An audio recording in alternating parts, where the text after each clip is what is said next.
Welcome to AEW's Double or Nothing. The stars. Who's out? There's only one place. Exactly what you want. Where it all. Back where it all started. Comes together.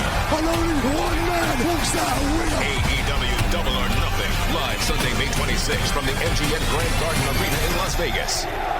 Hey everybody, welcome to a brand new episode of the Irish Wrestling Podcast. We're here to talk about AEW Double or Nothing that's coming up this Sunday, May the 26th in Las Vegas. AEW's 5th year anniversary. It's 5 years now since AEW, which has been crazy since, it's still a brand new company, but it feels like it's been around for a longer than 5 years. But before we get into the pay-per-view and the match card, Mark, any favorite moments over the last 5 years from AEW? Anything that stands out as your not one, but a few moments that make AEW? There's too many to count, to be honest. But there's a few of them. Off the top of my head, I would talk about the first dance with CM Punk. That was mind-blowingly cool. I think everybody watched that about 100 times on repeat. It was something that was entirely new and unique. Selling event, selling at the United Center, everybody knowing what's going to happen, but nobody's saying what's going to happen. Mm-hmm. Then I think the best ending to a wrestling show that's ever happened was at All Out 2021, where Kenny Omega beats Christian Cage, gives a speech like, "There's nobody could ever beat me. Well, they're already retired or they are already dead."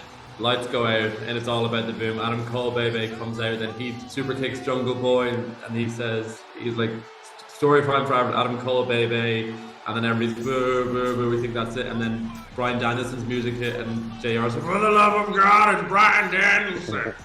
That was those two off the top of my head. An adjacent moment to AEW, I know it's not the same company, but it's under the same banner at the time, Ring of Honor.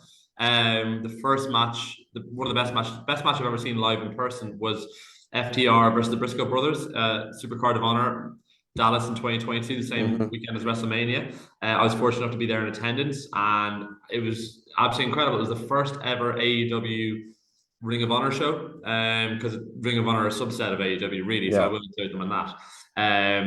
Those are three off the top of my head. There's been too many to count. I think people aren't appreciative enough for what an incredible company they are and how much they've done in such an incredibly short space of time. Yeah, I agree with you. Those moments were definitely special. I go back 5 years. I go back to Omega and Moxley and that match, which really cemented what AEW were going to be about. It was like a teaser trailer for the future of AEW, because WWE were PG. There was stuff happening in AEW, they teased doing stuff but until that match, really, the stuff they did to each other in that match is something we hadn't seen in wrestling for, on mainstream television for a long time. It was stuff you'd see in the indies and people were like, oh, you had to, go there and watch it with 100 people. And this was in front of, whatever it was, 10 or 15,000 people. It wasn't the MGM that time. It was in, I was there one of their first pay-per-views at Full Gear in 2020, I believe, or 2019 maybe. It was 2019, yeah. 2019, the end of 2019. I can't remember the location, but I do remember well. I even take a step further back than that. One of the key moments, obviously people talk like the best match, arguably, of AEW so far was Cody Rhodes versus Dustin Rhodes, because Dustin, obviously Cody needs somebody to hold his hand to get to a 5-star match, and Dustin Rhodes did that for him. But it was the end of that show, you talk about John Moxley, when he comes in the stairs like, hey, what the hell? I think it's John Moxley from Excalibur. It was unbelievable. Then you think he's just going to come in and lay out Chris Jericho, which he does, and like, I said I demand an apology or thank you or whatever it was Jericho said, and then he lays him out. It doesn't stop there. Then he gets into it with Kenny Omega, who's just been beaten, and it's not just like a quick, I'm going to give him a Death Rider. They go into the crowd and get into a brawl, and they escalate the whole way up to that stack of chips. He gives him a Death Rider, and you can see Moxley doing that breathing fresh air thing he was talking about. And then backstage, he gives his backstage shoot interview, the first time in about several years he was able to do a promo in one go without script writers and people telling him what to say. He talks about this as a paradigm shift, and it was absolutely incredible. Yeah, that's what I mean. Like, it was completely different to what we'd ever seen, and kind of set the standard for I what. have one more thing because my gears are whirring now. That one more moment I want to remember was the Pac versus Orange Cassidy Oh yeah, in yeah. 2020. Orange Cassidy had been a mascot up to this point, and never been. Like, it was the most beautifully done thing in the world. Like the build of Orange Cassidy to where he is now, incrementally, iteratively over so many years to the point where he's a champion, a fighting champion now. But going from this like dud at ringside is just like that to suddenly in a match with Pac where the stuff where he's rolling from one side of the ring to the other, it was completely unexpected. And then whenever he'd fire up and hit one move, the whole crowd would erupt. It was absolute magic. It hasn't left him, has it? Like ever since then, like he's still, people get wired up when he puts his hands in his pockets and he does drop kicks Yeah, while he's still, he's a holding his balls. genius. He's an absolute genius. And like the amount of people who are like, oh, people, Cornette calling him pockets and stuff, but he's brilliant. And then there's moments like Bryan Danielson coming out to the final countdown last year at Forbidden. There's so many like there's loads little moments that are just like, oh, this is unbelievable. I can't stand up for a while. Yeah. But like you and I were lucky enough to be at All In, and there was no one real huge special moment, but it was the whole thing. Like like I've been to a WrestleMania. I was lucky enough to. There's so much of WrestleMania that you're watching there. Like if it wasn't for the shiny lights and big stadium, this is boring as fuck. At different points, like you can say that I've done a 2-day WrestleMania. There's a lot of it. Like, you prefer to walk around the concourse and see what's going on than actually what's happening. Whereas All In, it felt like you couldn't take your eyes off everything that's going on. It felt like a celebration of everything to that point. And then there was, I don't know, even the fireworks. I was kind of fortunate to be sitting, felt like the eye of the storm, and just looking around Wembley. It was different gravy, as I'd put it. Yeah. I'm sure it'll be different gravy this year as well with Ospreay, officially signed with AEW and everything going on at the minute. So I think that's going to be incredible. Like Ospreay in particular, his entrance is going to be. Ooh. They've taken a lot of criticism from people on the outside of the bubble, like people who were in the bubble, and they left the bubble. They didn't like the way things are going, or they're blaming TV ratings for their reason to leave or whatever it is, whatever reason they were criticizing them. But they have kept the same standard for the last 5 years. It's not like they've tried to change and be more PG or more Disney cartoony and like bring in more. To be fair, they did for a bit last year. Which kind of re-annoyed a lot of people, and myself included. We were like, why am I watching this Dynamite? Why are we pivoting so far into this formulaic TV episodic type of wrestling? Moving away from a sports-centric product where you felt like anything could happen and it felt like live action. That was what Dynamite was good at. It felt like live action. Like almost like Nitro used to be, where it's kind of constantly going. There's so many different variables, but it's not like nonsense. It's in-ring competition as well. Yeah. There's no shenanigans and frills and spills, whatever. But they moved into that kind of WWE tropey, like we're going to open with this promo, we're going to close with this promo, we're going to like thread it through the backstage stuff, building to this moment. Like that's fine if you want to do that, but like if you want to cater to the lowest common denominator, brilliant if that's what you're after. But it turned away so many fans, and AEW fans are by far and away significantly more intelligent than your typical demographic fans of other promotions. And that's actually been studied. So yeah. No way. I like WWE. I know, but I know we all like we do, but like at the same time, I'm talking about like people who generally watch AEW, like the nuance and the thought that goes into it. If they want to watch something, they can turn their brain off or go watch something else. But if you want to be engaged and enjoy and feel invested, that's what AEW is. And I fucking love it.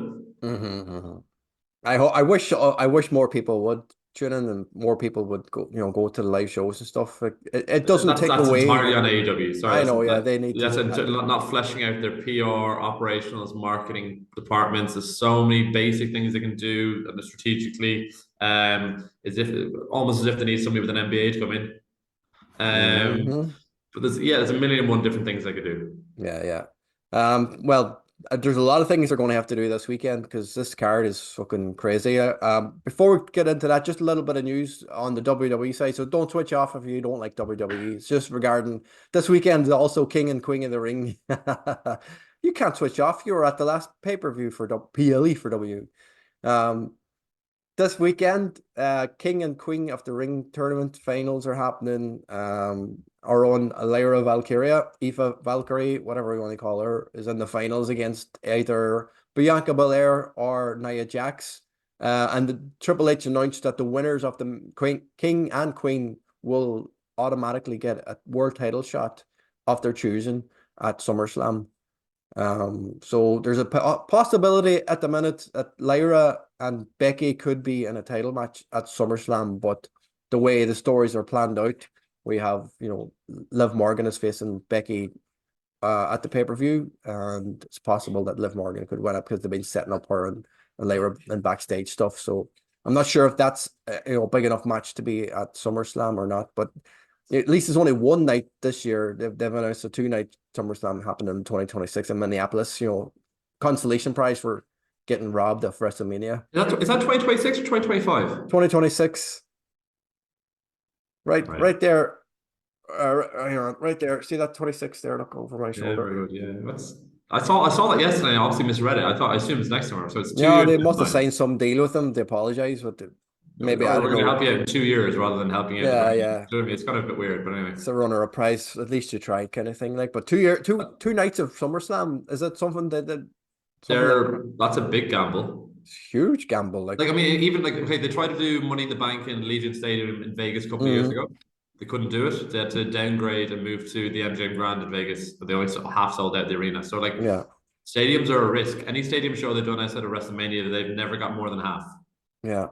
To do it over 2 nights, if you can do it, then fair enough. But they're obviously betting on that their momentum, which has been largely driven by Paul Heyman, if you want to be frank, driving one storyline with a couple of characters, one of whom has been cycled out entirely. The other key character of that storyline was actually Sami Zayn. He's been cycled out to something entirely different, doing Rocky Balboa stories, which was a bit weird. So you're now driving a storyline with people who aren't comfortable necessarily on television, emoting, communicating, I would argue, with the former Camacho, who used to cycle a bike with Unico. Yeah. Tamatonga, is he a good guy? Bad guy? If you watched his promo last week or his build-up. I know. Yeah, and then Solo Sikoa is probably a wish version of Jacob Fatu. Where is Jacob Fatu? No. What are they waiting for? Pull the trigger. No idea where it's currently. Okay, so you're gambling big time that the momentum is going to continue, because outside of that storyline in WWE, by and large, there hasn't been a huge amount of things that are worth following. Sometimes you'll have a match that's brilliant, or you go, oh, watch that match, that'll be good if you're watching WrestleMania, for example. But outside of that storyline, there's been very, very little that's got you to invest in the programming. Yeah. Now you've got Drew McIntyre and CM Punk. That's something you can get your teeth into. Stuff with Gunther building to Bash in Berlin. That's what you can get your teeth into. But you're gambling that the wave you have now for 27 months down the line is going to continue. And I think that's a big gamble, because there's a cost to rent the stadium over 2 nights. Maybe Minneapolis are paying them to come. I don't know, but there's a huge monetary cost involved in that.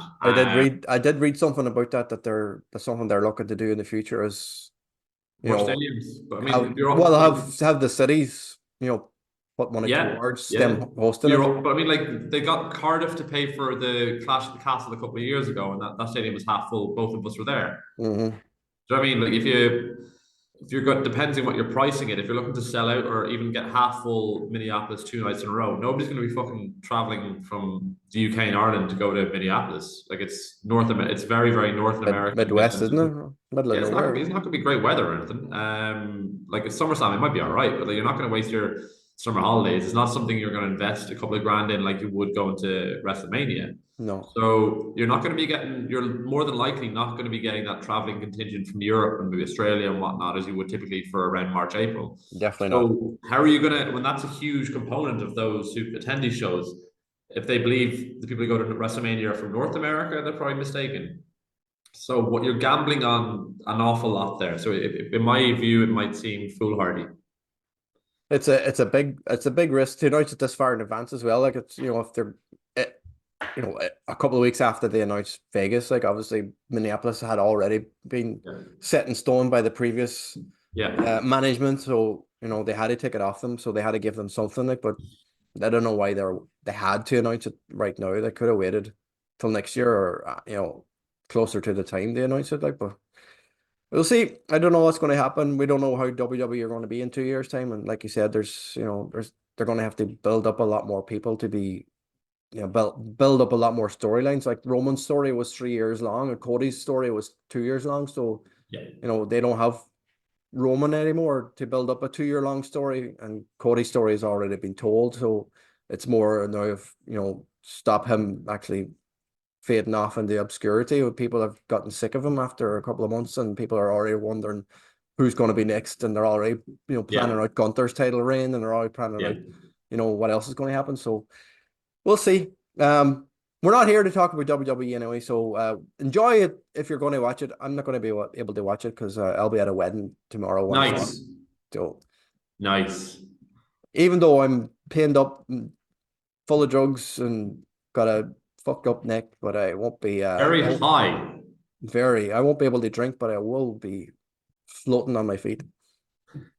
Somebody else who floats on their feet, the aerial assassin Will Ospreay will be facing Roderick Strong for the international title. This is the first match on the list. I'm not sure whether it'll be the first match on the card. It might be a hot way to open the show, Mark. How do you feel the build for this has gone? Brilliant. Absolutely brilliant. So, like, what do you do with Will Ospreay if you've got an end goal? Mm-hmm.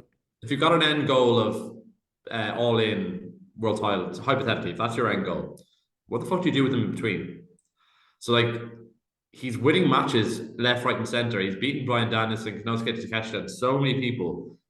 Like, what do you do if it's a sports-based product? How does he not challenge for a title? Mm-hmm. Do you know what I mean? And then if you're basing on the win-loss record, and if you're saying TNT, international, continental, are kind of equitable, equity status, if that's what they're building to, which would be pretty cool, because then you've got 4 champions: Swerve, Strickland, Kazuchika Okada, potentially Will Ospreay, Adam Copeland. Like, that's a pretty cool quartet. Yeah. And then you could say, well, what's the real world champion? You can kind of build off that. But I think it's a really cool building block for Will Ospreay. I love Roderick Strong. I love him. In WWE, like, you are somewhat handcuffed in what you can do and how you perform. You're told, you're mandated, and how matches go and the kind of rhythm and whatnot, and what the outcome of the story base will be. When Roderick Strong, he's a bit like Kurt Angle. I like him in terms of the tempo and energy and aggression he can output, which is very rare in modern wrestling. I love his ability to work people at a frenetic pace without looking like it's rushed. He looks like an athlete. And he does. He's got the physique of an athlete as well. So I really enjoy his in-ring work, and I love he's a completely different person to what he was in NXT and ROH before. And he's big time. Confident. I mean, the skits where he was doing the Adam and the giraffe stuff got a bit wearisome, but his ability to communicate off the back of that, whenever you see him cutting promos and stuff now, he's like he's got a new lease on life. He's got a huge amount more confidence on the back of it, where he's now in a position where he can cut really good promos with Will Ospreay. Like, I don't know if you saw the promos he's been doing on Dynamite face to face with Will Ospreay. They've all been brilliant, and vice versa. Will's promos that he's been doing Roderick Strong are absolutely incredible. The ones he did on social media too, for both parties. Like, obviously, I predict Will Ospreay will be winning this. I'm not sure where you pivot to off the back of it. I think maybe you do something with Wardlow, potentially in the short run, but you're also Will Ospreay. He's left New Japan. Kazuchika Okada's left New Japan. Are they available to work Forbidden Door? Things like, I know Jay White didn't work the last Forbidden Door. So you're now in an interim period. Like, are they working? Are they not working? And then following that, you've probably got like a 6 to 8 week build where you're building towards All In, and then you've got another 2 week build All Out. So it's, where are you going over that? Like, just logistically and planning wise. I expect if this is opening the show, it'll be absolutely amazing. I think it'd be perfect. Yeah. It'll be hard for them to beat Ospreay at this stage of his AEW career. But with him holding that title, how does they drop the title? If the plan is for him to face Swerve or whoever the champion is, come All In, does he still have that title, the international title as well?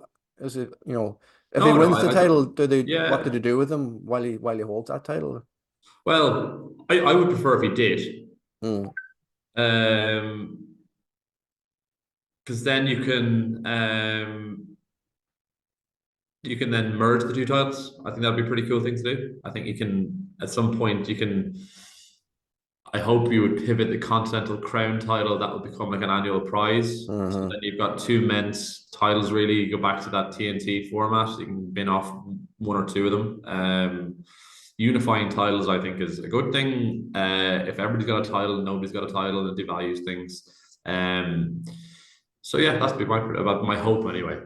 Yeah, well, international world is the same fucking thing, like, so not really much difference. Yeah. And next on the list, we have the AEW Women's World Champion Toni Storm against Serena Deeb. I love Serena Deeb. I think she's an unbelievable wrestler, and this feud has really spiced up in the last couple of weeks. You know, it came out of nowhere. Deeb came back, and she had her time with the Maria May. Like, but this the feud has been funny, but you know, on Tony's side, but serious on Deeb's side. It's like it was like a double turn over the last couple of weeks where Serena came back and she was getting the, you know, big pop, and Toni started turning face again, and Serena seemed to be the heel side on Wednesday night when she attacked him with the chair and put her in the single leg Boston Crab to end, you know, that segment. But what do you think is going to happen in this match? I think Toni Storm is going to drop the chin, tits, shoe. Watch for the shoe. But you know, I like when she did it really, really well the other week. Sorry, completely off a tangent now, where she kind of dropped the interim lingo and went tits, chin, shoe, and it was one of the best things I've ever seen on television. It was so well delivered. I reckon this will be a proper wrestling match. You'll see they kind of revert to the original Toni Storm to a degree. Serena Deeb is excellent in ring and really, really, I love her work, but the way I just find her really awkward promo wise, and I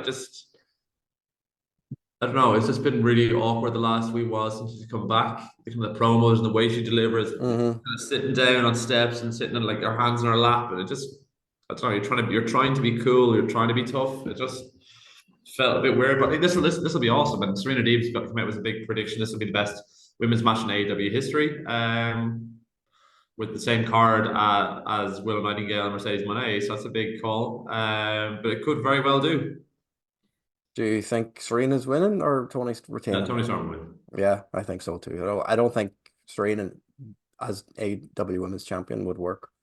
If it did, it would be a very, very short reign. If she did get it, they may end up regretting giving it to her. Yes. Tony's on, you know, she's been in and out since this character's come along, but at the, you know, last while it's just been brilliant television to watch. So I hope it continues. Yeah. And eventually we get the Mariah May Toni Storm match.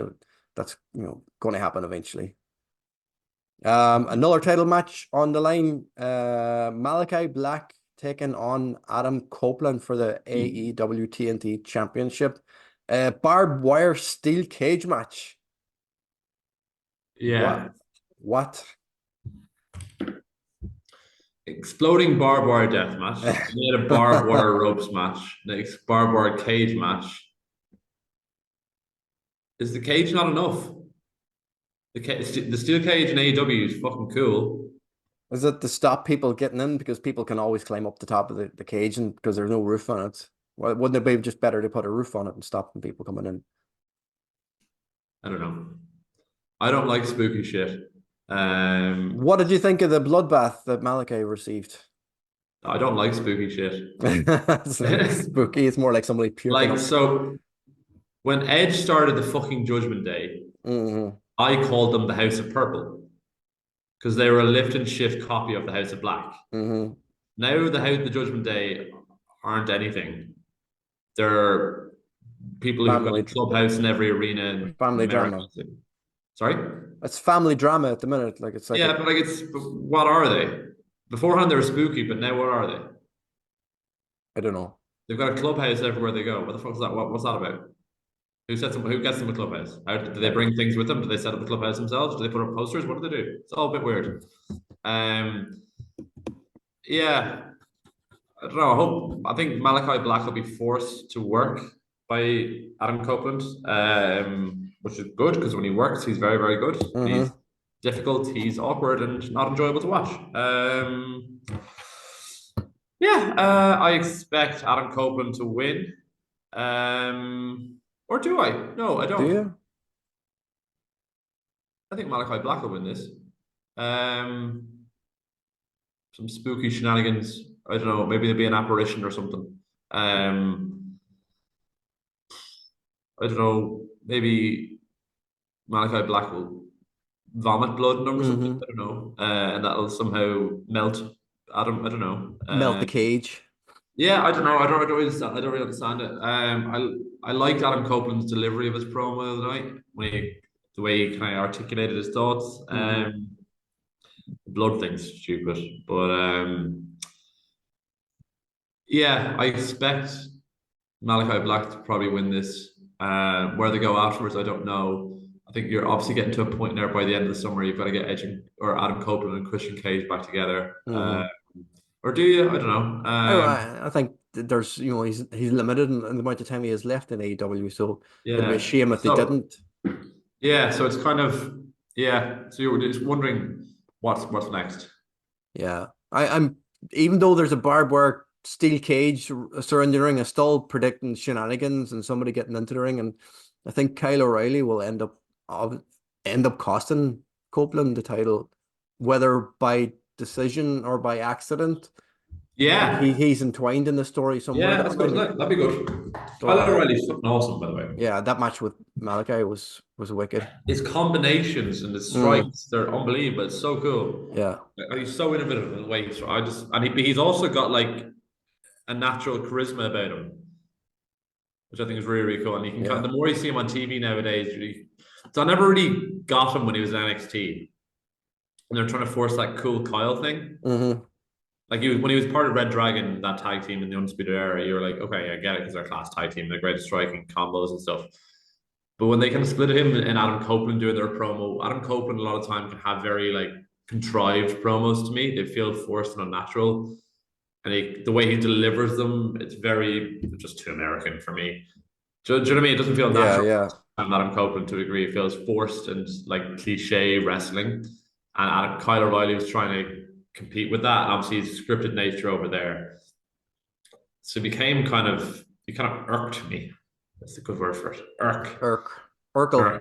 Yeah. So and then he's over here now, and he's come back from his neck injury, and he's exuding this new confidence that he didn't have anywhere I've seen before. I don't know. He's a natural charm to him. Would that be a good way of putting it? He can build sympathy very easily. Yeah, like, people get behind him very quickly. He's got I don't know if it's the way his face is constructed. Like he's got big eyes. He does have big eyes, yeah. Yeah, like he emotes. You talk about sympathy there. Yeah, he's got likable characteristics, and like it's a visual and it's a sight and sound industry. Like what you hear and what you see are important, and he can emote sounds of pain and anguish and effort, and he could also visually express that. Plus, in ring, he's got really cool combinations that make people think about this is the way wrestling's going, and it looks very futuristic. So yeah, I'm a huge fan of him. That's a really cool idea, having him being involved and further intertwined to this angle. I hope so. Next up, it's not a title match; it's a title eliminator match on a pay-per-view. I'm not sure what your feelings are. John Moxley, Takeshita. I'm sure it's going to be a hell of a match, but the stipulation of having to beat the champion to get a title match that's on a pay-per-view is a bit strange that they didn't do it earlier and just have a title match on the show, because people get title shots for no reason sometimes. So John Moxley is the IWG World Heavyweight Champion, champion of New Japan Pro Wrestling, which is a company in Japan who dictate what Japanese wrestlers based with New Japan Pro Wrestling are going to challenge for the title. Konosuke Takeshita has never wrestled once for New Japan Pro Wrestling. Never. He's a DDT Pro wrestler. He's awesome. He's better than pretty much their entire roster. He is. Currently, because they've been fleeced. But for the sake of diplomacy and interpromotional relations, would you not have like sent over or like put this match on a Japanese card over in Japan? Mm-hmm. Because it doesn't necessarily make sense, and it's going to further inflame people on the far side of the river or whatever they want to, what analogy you want to use.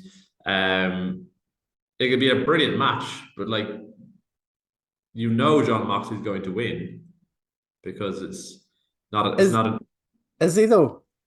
yeah. Like Takeshita's had, some massive wins in his He's not career. going to beat the IWGP champion. But No, the only way he's not beating the don't beating the IWGP champion. the only reason I'm saying this is because Forbidden Door is so close. It's Forbidden Door, and Moxley is he'll be representing New Japan, even though he's under contract with AEW. He's a New Japan champion, so that's your match for Forbidden Door is Takeshita against Moxley for the title. No, that's AEW hat. You've got your AEW lens on. You're not considering. I know, but I'm just saying, like, so if Takeshita and Moxley had this match in a New Japan ring, it would be a chance for Takeshita to actually wrestle in front of the Japanese audience. Yeah, but Takeshita wrestles in front of a Japanese audience. Yeah, but like the New Japan audience. He goes over and has DDT, but like DDT aren't affiliated with New Japan. They're in the same server and network as Noah. Yeah. So I cannot for the life of me see any justification for John Moxley is currently running through all the young guys in New Japan. But if he's to suddenly lose to an AEW guy, for all intents and purposes, but he's beating everybody in Japan, that is saying that even though he's champion, our AEW wrestlers are really better than everything over. Do you know what I mean? There's subliminal messaging in that. So Moxley's got to look strong here. Yeah. I think he's going to win it, but I'm just thinking on a booking side of things, if they want Takeshita to wrestle in New Japan more regular, or actually go over there and actually shine in front of the New Japan audience, that putting them in this, I can't see any other reason why they would have a title eliminator other than to give them a title shot at a later date, either in front of the New Japan audience or at Forbidden Door. No, so on Wednesday there's a Forbidden Door casino gauntlet thingamajig. So you're gonna have people from CMLL and New Japan turn up in that. So that's going to determine who's facing the AEW World Champion. So we're going to have Shingo for that. It'll be somebody. It's a really difficult one for AEW, this, right? Because you're going to have two AEW guys holding the top titles in both companies. So, and if you send over two Japanese guys and two AEW guys beat them, that's really tough. So you kind of have to have Moxley drop the title between now and then. And you do a rematch at Forbidden Door. Who did you? I assume you do Tetsuya Naito. Yeah, he faced. Who did he beat for the title? Naito. It was Naito, wasn't it? So he's going to have to ramp it up now and start facing more. He's got Yumino, Ren Narita, two young guys. He's going to get through Yu Uemura. He's going to get through Yota Tsuji. He's facing fucking Evil for some reason instead of Yota Tsuji or Yu Uemura. Get through those 4 or 5 guys, beat the young guys, which is what Kazuchika Okada was supposed to do, refused to do before he left New Japan. To elevate those guys, and then face Tetsuya Naito and drop the belt to him. That's what you should do. But do it very, very quickly. You need to get this done ASAP. What about people like a rematch at Forbidden Door where then he puts over Tetsuya Naito for a worldwide audience? What about the people like Dave Finlay or Gabe Kidd and people like that? Where are they on this? Gabe Kidd's kind of embroiled in a few of the things already. I think you would have seen. I think Gabe Kidd will be in a big singles feud. I think who would he? Like he already faced it. Gabe and Will Ospreay. Yeah, I'm not sure if Eddie Kingston is his leg broken or is leg broken. He won't be proper broke so gone. So that's probably something they might probably had in mind of having that rematch. But we'll put the card before the horse here. Door, I know, I was just trying to figure out. But you only Moxley, get these conversations with talking about AEW. Moxley's winning. So wrestling. A match that's not for a title. One match that's not for a title. It's all about the grudge. Orange Cassidy against Trent Beretta. Yeah. A rematch that they've already had a couple of weeks ago. Like probably a bit more grudginess to this match now that Trent's looking for revenge on Orange for beating him. Yeah. And poor Chuck Taylor's gone. He's proper retired now. His injuries have fucked him up. So, I'm gonna give Trent this match. I know Orange is What a shocking call. Jeez, you've really put your neck on the line there. I know, but Orange is very well protected, and his win-loss record is one of the best in AEW. Trent Beretta will be winning this with the assistance of Don Callis. That's pretty. Yeah, what's going on? Like, what is that like? So Trent Beretta will be joining the Don Callis family. That's in place of Will Ospreay. No, probably in place of Will Hobbs. Oh, he's injured as well. Yeah, I suppose. And then you've got Mark Davis. Will probably be coming back soon as well. But we can do Aussie Open. There's a few different things you could do. So you just need more. You need to flesh that out as well. Yeah. It has to be Trent, right? You can't have him lose 2 in a row to Cassidy. Like, it would make no sense. Yeah. Okay. Short discussion there. Maybe a short discussion for the FTW title. Triple threat: Chris Jericho, Hook, and Shibata. Do you care about this title? Yeah, it's actually good. It's actually enjoyable. But the title, do you care about the title? Oh no, that's fucking like this. Just get rid of the titles. There's about 20 of them. It's not a title though. The storyline is if it's not a recognized title, why are you having number 1 contenders matches and competitions to determine who faces the title? I don't know. Anyway, who does Jericho beat? I'd have him beat Hook again. He's keeping it, so do you think he's winning? Yeah, I think he's keeping it because I don't think Hook can beat Shibata. And Shibata, neither Hook or Shibata are going to win. I wouldn't have Jericho go over Shibata again because Shibata's class. Mm-hmm. I'd have Jericho beat Hook or something. There'd be some sort of mix-up or something. Well, it's a triple threat. There's no. I know, but you normally do triple threats to kind of save somebody. So that means Jericho's going to beat Shibata so they can build to a Hook match down the line. But like, I don't see him beating Shibata. I don't know. Yeah, Jericho wins somehow anyway. Well, he's got Big Bill with him, like, so.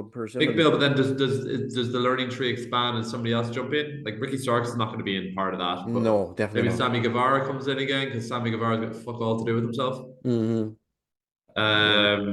Do you know what I mean? Those are the kind of things you consider. Like how does this go about? Because triple threat.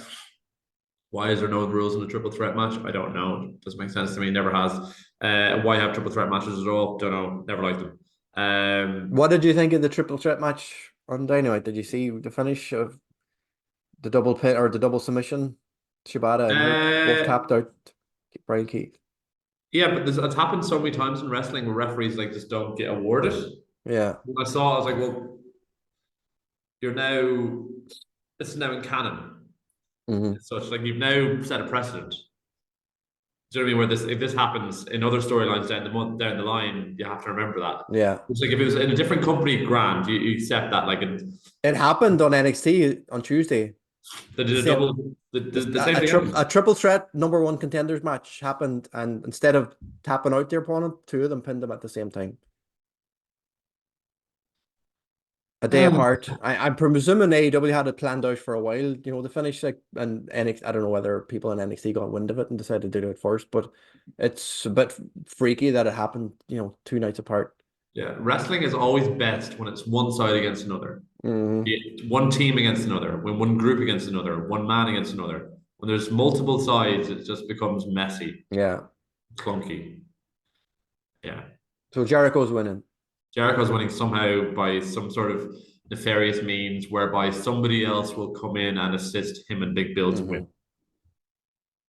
Okay. We'll see. What happens. I don't know who, but it'll be somebody. Yeah. I'm presuming he's building. He wants to learn and yearning for knowledge.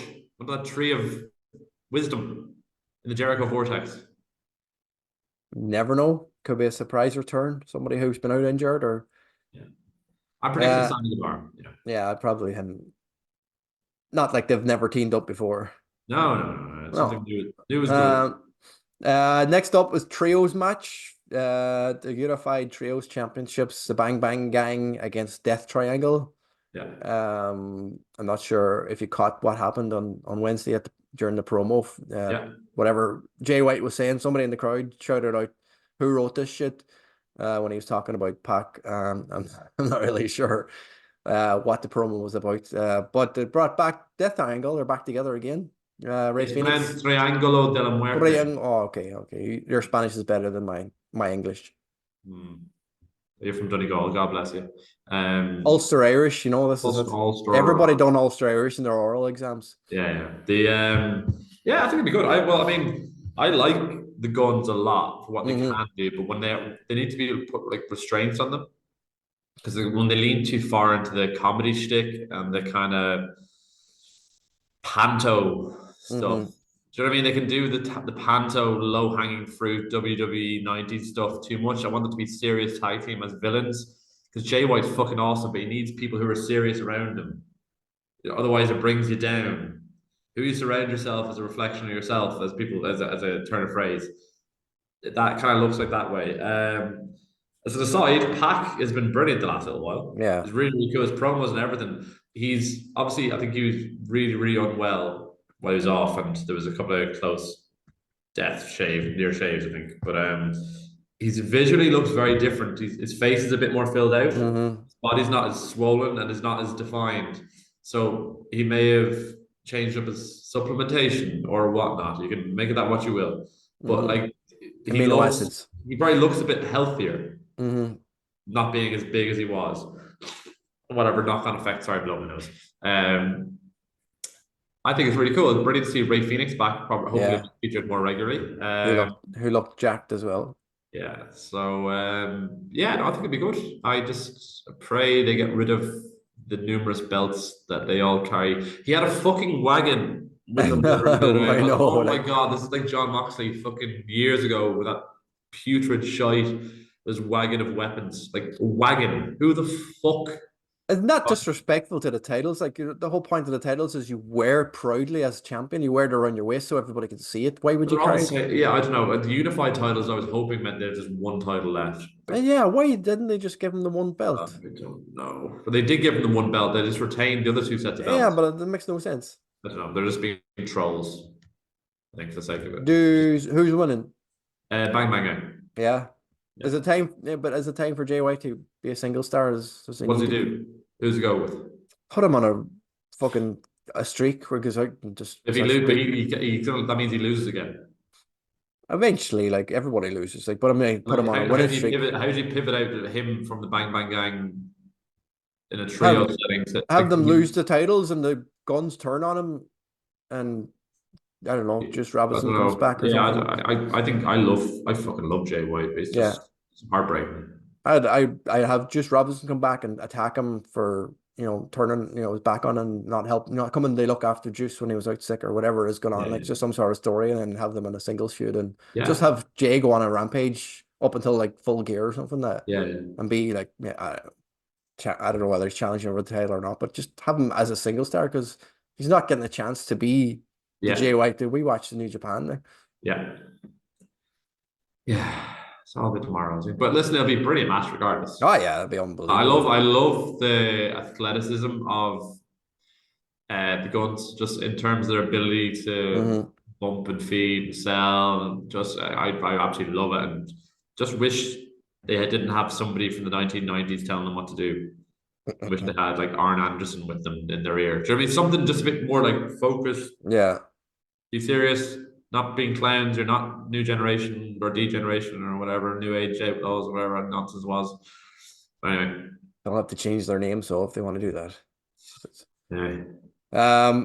that. Willow Nightingale against Mercedes for the TBS Championship is currently being booked as one of the 3 main events of the show ahead of the women's title. What does that say about the AEW women's division, or is this just about Mercedes? And Mercedes, Mercedes debut match, Is it about? So it's not about the title at all, is it really? Like, does So like, I think Willow has the potential to be like top 2 or 3 stars in the company. in the If world she's in But she's women's got division. the person booking this is a person called Jennifer Pepperman, who's Mm-hmm. one of the lead writers in WWE, which is never a good thing, ever. But she's got Emmys and all that kind of stuff. So that's why you've got the kind of trophy stuff they're doing. Like they dropped the mystery angle of who attacked Mercedes completely, which I assume was for initially they're going to have Willow turn, but they've since pivoted to Mercedes turning. You can't have Willow turn at all. Like, I know, but I think that's what they were going for initially. They're going to have Willow turn. yeah, because when they started doing the whole Stokely and Chris Chandler stuff, it looked like maybe. So I think now you're going to eventually have Mercedes with Chris Statlander as your heater, and you're going to have Stokely Hathaway as your mouthpiece for Mercedes. Yeah, because I think she needs somebody to cut her promos for her. God, yeah. Everybody say hello to your CEO. You just say the same thing over and over again if you want, but it's so shit. You think, like, I know she didn't have a lot of speaking parts in the Mandalorian, like she wasn't really more of a background character who had a few moves, like, but she would have picked up some acting skills. Yeah, well, she does have acting skills, but it's just everything about her is just WWE. Well, who's writing the script for her, or who's? I know. But I mean, like, listen, they'll be good regardless. And I think Willow's got this energy now where you feel like she could be one of the top stars in the company again. And seeing her kind of getting fired up and smash her through a table, that was brilliant. Interesting to see where they go now. Yeah, I think that's where it's ending up with. But how do you continue it following that? We're presuming so that Mercedes is winning here because of outside interference. Right. Yeah. They're definitely not having Mercedes lose her first match anyway. No.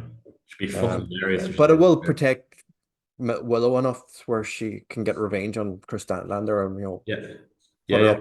I mean, Willow and Toni Storm, that would be a hell of a story to build towards. Mercedes Monet, Jamie Hayter.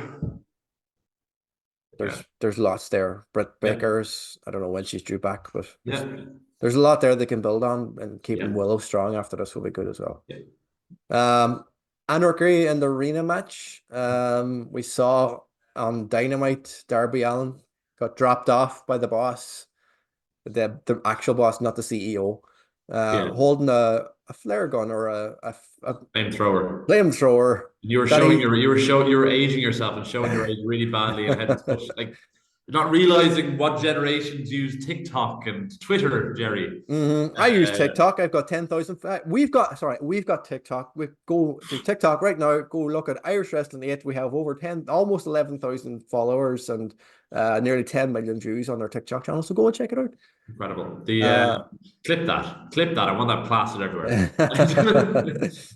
I was joking in terms of who the fuck knows who Hank Scorpio is, bar me and you. As a man, 32-year-old man, and you're about 20 years older than me. But anyway, nearly. Anyway, it was the fact that you need a license, you need a cert to use a flamethrower, and Darby has one. Shows you what kind of person Darby is when he's not on TV. Yeah. What the fuck did he need a flamethrower? What was he planning to do with one on the outside world? The name Team AEW really makes my skin crawl. Yeah, it's not nice. I don't like it. It's like stand up for WWE. It's not an invasion angle. Like it doesn't make any sense. Why is Bryan Danielson in? He's just come off a big injury angle with Will Ospreay. We're supposed to build something later on. Like, why is he been hot shot out there? Why don't you have, like, he's a company guy? Eddie Kingston made sense. Yeah. Darby Allin does make sense, to be fair. You could have done like FTR, Daniel Garcia, Eddie Kingston, and you don't have to label them. They don't need a name. They're four people. They're four pillars. The elite versus FTR, Danny Garcia, whatever. The four pillars? You've got Jack Perry on one side. You've got Darby on the other side, right? Yeah. Sammy Guevara is one, and the other one, MJF, who we don't know what's happening with him, if he's coming back at the pay-per-view or You not. can't have him in it. But you can't put him in it. He's not going to work under Tony Khan. So No, but he's up. But also he's involved in the Adam Cole stuff. Do you mean that's where he's got to go? mm-hmm. It makes no like the Bryan Danielson doesn't make sense there. Darby Allin does make sense, to be fair. Yeah, because he's one of the he's technically one of the 4 pillars, so that's fine. Like, yeah, I'm just saying, like the other people in the pillars, aren't involved in it, so yeah, it doesn't have to be, but it's just to have one on each side. Like, yeah, it just feels they have one each side, which is fair enough. The I don't know, it just feels all forced and kind of I don't know. I just don't like it. Do you like the concept of Anarchy in the Arena though, as a match? Yeah, it's different. It was kind of awkward at Wembley, because we couldn't really see it all. Couldn't see it. Yeah, it was grand during the pandemic when the new cameras were able to follow them around. Yeah, like it'd be good on TV. Like the one they did in Vegas last year and the year before was cool. So yeah, like it will be enjoyable to watch. Everybody in the match is class. They'll deliver, but like obviously the Elite are going to win because they can't have them lose straight. You're not going to do what Cena did and just watch the next straight away. No, to ruin the whole story completely. Yeah, so I mean, like, but where do you go next? Like, so they win that. Kenny Omega's just had surgery this week for diverticulitis. Means you've got to cut through your muscle in your gut. So it's going to take like a year and a bit to sort all that out. Yeah. Like, where do you go next? Like, you're building to Forbidden Door. Do you suddenly drop all this and focus on AEW, CML, New Japan? So no, I'll tell you where I want this to go. I want the Elite to win, obviously, and then I want what you talked about it earlier. I want them to start taking out people in the roster, and they go after Adam Copeland, and then for some reason they go after Christian Cage and the Patriarchy, and they take them out, and eventually we get Christian coming out to save Adam Copeland, and then we get Agent Christian against the Young Bucks, at whatever, maybe even. I think you've got to leave that till all in August though. Mm. Do you know what I mean? It doesn't. Yeah, but like the build, they're taking out everybody in the roster. Like they're going through everybody, sacking people for no reason. Like they don't, Christopher Daniels. They're going after people who aren't pulling their weight. Or people who are involved in stupid storylines and they pretend they sacked them. Like your future endeavored kind of stuff, and they just kept going after people. And maybe Adam Copeland still got the title. And maybe somebody, they want that. And Okada wants that title, or Jungle Boy wants that title. That's a title he needs to have or something. Yeah. Plus, because you've got that story as well with Jungle Boy and Christian, and that the story with them as well, that they can go after. Jungle Boy or fucking Kill Switch or fucking Luchasaurus, whatever you want to call them. There's a built-in story there already, like that he has to get his revenge on them as well. 100%. There's a lot to it. Like the Elite will win. Like, it's not something I'm huge. Like it'd be as a match, it'd be brilliant. But it's just the storyline felt like very early 2000s WWE kind of. Do you know what I mean? Like, he's coming out with a flamethrower. Why is it a flamethrower? He's not going to burn them. He's not going to jail. How funny would it be if Cash pulled out a pistol? just because he's not guilty. Never was.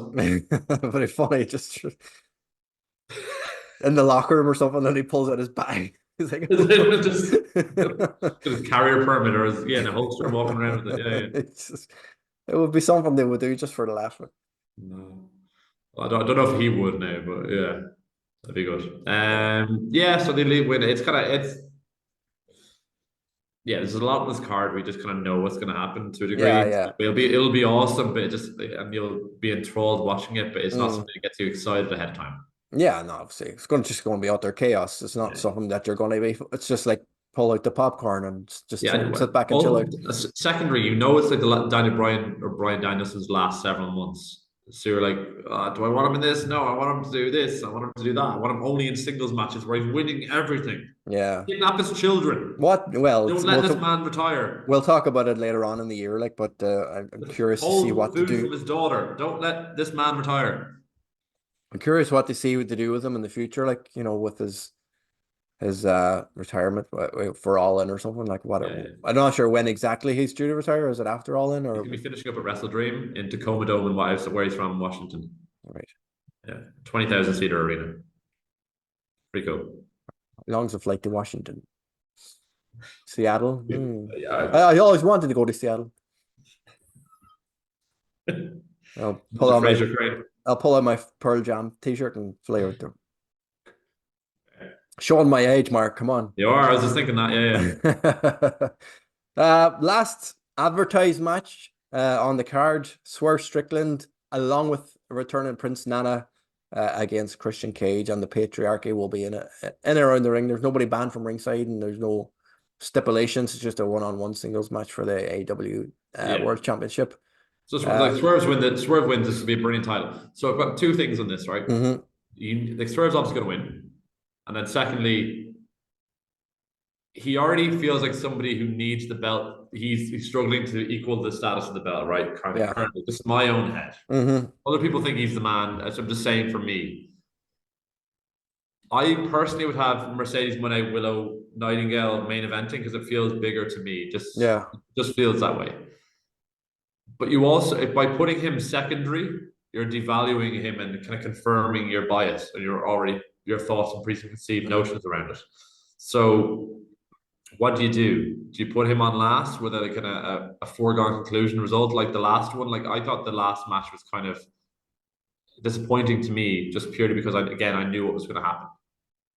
So well, like people have been giving out about his placement.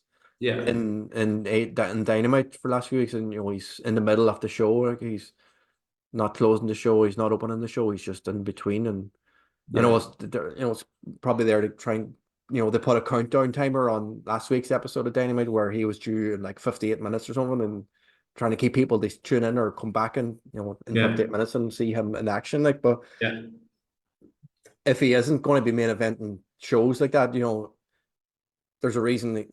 There's a reason it's a main event title. Like it should be in the main event. Like the championship. Yeah. I know there's a lot of stories they have to tell to lead up to a pay-per-view. Like, so it's hard to have the same story closing every episode. Like, and they have to show off everybody else. But I'm with you. I think Willow and Mercedes should be closing this, not just because of the story, like, but the fact that they haven't had a women's match, main event one of their pay-per-views yet. Which I also think that, but then that takes away from Swerve. It's a tough place to be. Listen, there'll be an incredible match. Christian Cage always puts on absolute clinics. I hope Lucha Dickhead isn't involved or whatever. Kill Lucha Switch, whatever. He's gone. Take a mask off. Take your mask off. You're a weirdo. You're in your 40s. You're a man in your 40s. Take it off. Nick Wayne, Mother Wayne. Cool. I want that stuff to finish as well. I hope it's just a one-on-one match. It'll be exciting and it'll be very, very enjoyable. And like this pay-per-view will be incredible from start to finish, as they always are. Like this one will probably be particularly incredible. We'll see how it goes. Yeah. I don't think I'm presuming there's going to be matches in the buy-in. I'm not sure any of the matches we talked about are going to be part of the buy-in. I don't know what else you can add to it. Jesus, that's a long. Like there's what? I think you probably have the trios match. You might have matches. I'd probably put Jericho Hook in the buy-in with the trios match. Put those two as your buy-in. I know obviously that's not going to happen, but that's what I would do. See how it goes.